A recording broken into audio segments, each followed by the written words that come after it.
मतलब आपकी पार्टी के अध्यक्ष तो अखिलेश यादव है। अखिलेश यादव जी की टिप्पणी है कि वहां तो कांग्रेस के कैंडिडेट के जीत पर जश्न मन रहा था, वहां उपद्रव हो गया।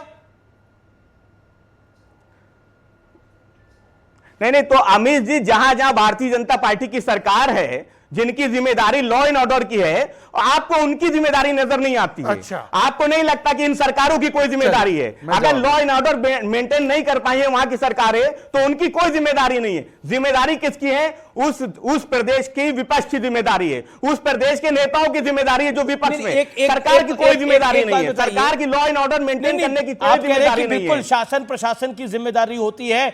वहां पर जो 7 लोगों की हत्या हुई या उन लोगों का मर्डर हुआ, वो तमंचे से मरे या नहीं, तो आप बोलिए ना कि वह फेलियर हुआ, संभल में फेलियर सवाल है। कोर्ट के निर्णय को लेकर भी सवाल है, कोर्ट के निर्णय को लेकर भी सवाल है। मैं बिल्कुल सरकार को क्लीन चिट नहीं दे रहा, मैं बिल्कुल सरकार को क्लीन चिट नहीं दे रहा, लेकिन मैं सवाल पूछ रहा हूं, अकोला में होता है, संभल में होता है, इसका कनेक्शन क्या है? शरद पवार कहते हैं कि हिंदू एक हो गया इसलिए हम हार गए।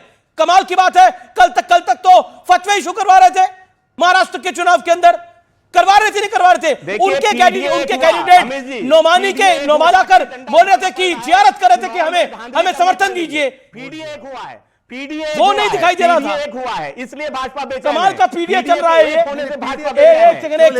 एक सेकंड आनंद दुबे, कल तक आपका अलायंस, आपके अलायंस के नेता आनंद दुबे ने डाली,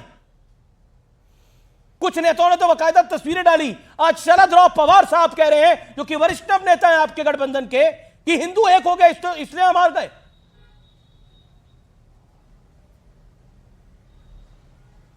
अमीश भाई नमस्ते जी। देखिए शरद पवार साहब बहुत बड़े नेता हैं, देश के नेता हैं। वो क्या कह रहे हैं उनको कहने दीजिए। मैं अपनी पार्टी का प्रवक्ता हूं, तो आपकी पार्टी का नेता कह रहा है, आपकी सुनिए। पार्टी के वरिष्ठतम नेताओं में से एक संजय राउत कह रहे हैं कि हम सीधे चंद्रचूड़ की वजह से हार गए।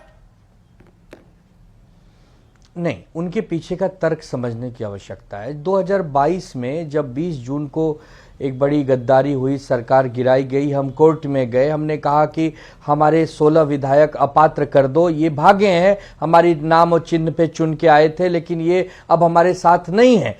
उस समय सीजीआई साहब ने कहा कि ठीक है, तारीख पे तारीख। अगर जब सरकार के बाद का फैसला भी आया कि उन्होंने कहा कि ये सरकार असंवैधानिक है, चूंकि मुख्यमंत्री जी इस्तीफा दे चुके हैं, इसके लिए मैं इस सरकार को गिराने का ऑर्डर नहीं दे सकता, तो उन सब चीजों को लेकर उन्होंने ये बयान दिया है, उसको अन्यथा मत लीजिए। उन्होंने कहा कि अगर उस समय सीजीआई साहब ये कह देते। जो लोकसभा में प्रदर्शन आप लोगों का अच्छा रहा था, उसके लिए जिम्मेदार कौन था? मोदी जिम्मेदार था।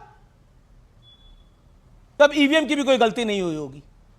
मोदी नहीं, लोकसभा में जब हमारे अच्छे प्रदर्शन थे तो उससे के लिए मोदी साहब के जो केंद्र के काम करने की तरीका था, उससे लोग नाराज थे, इसलिए तो हमें चुना था विकल्प बनाकर। और अभी भी जो हुआ है, हमारी कुछ करने में कमी रह गई तो बीजेपी को चुन दिया है। तब ईवीएम ठीक था, हिंदू बटा हुआ था, ईवीएम भी बिल्कुल ठीक थी।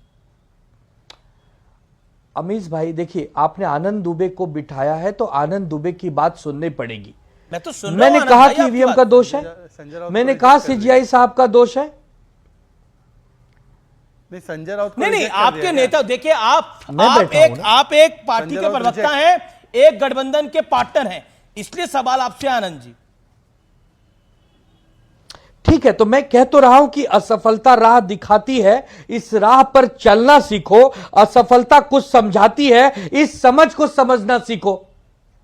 हम असफल हुए हैं, समाप्त नहीं हुए हैं। मैं बार बार देश के और राज्य की जनता के सामने विनम्रता से कह रहा हूं, असफल होना समाप्त नहीं होता। आजकल आप फिलोसफिकल जरूर हो रहे हैं, लेकिन मैं लॉजिकल सवाल आपसे पूछ रहा हूं।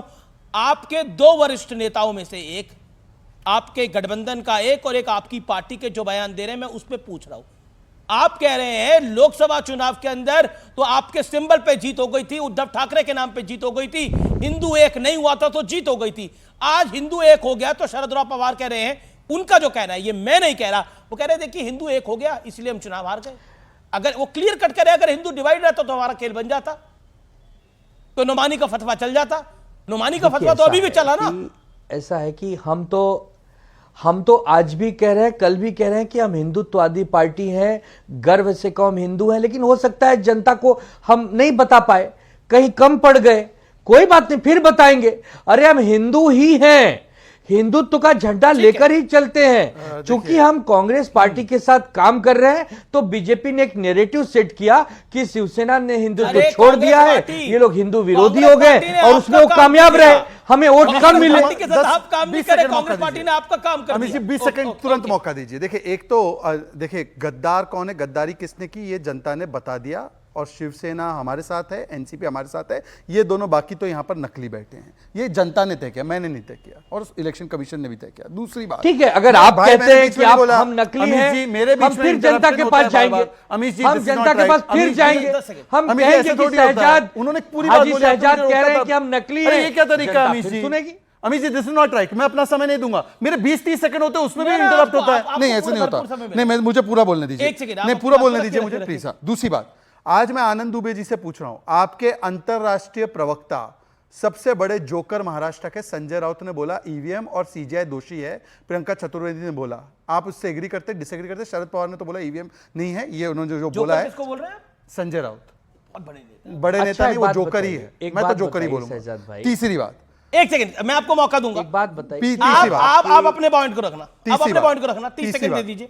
मैं तीसरी और आखिरी बात, उन्होंने कहा हम तो हिंदुत्व पार्टी आज भी है, चलिए हिंदुत्व, हाँ उद्धव गुट ना, वक्फ पे बोलिए कि हम सरकार के स्टैंड के साथ है, वक्फ अमेंड होना चाहिए। और एक बार बोल दीजिए कि अतुल सवे ने इम्तियाज जलील को हराया है संभाजी नगर से, हम स्वागत करते हैं इसका। चलो जो भी जीते, हिंदू जीता ना।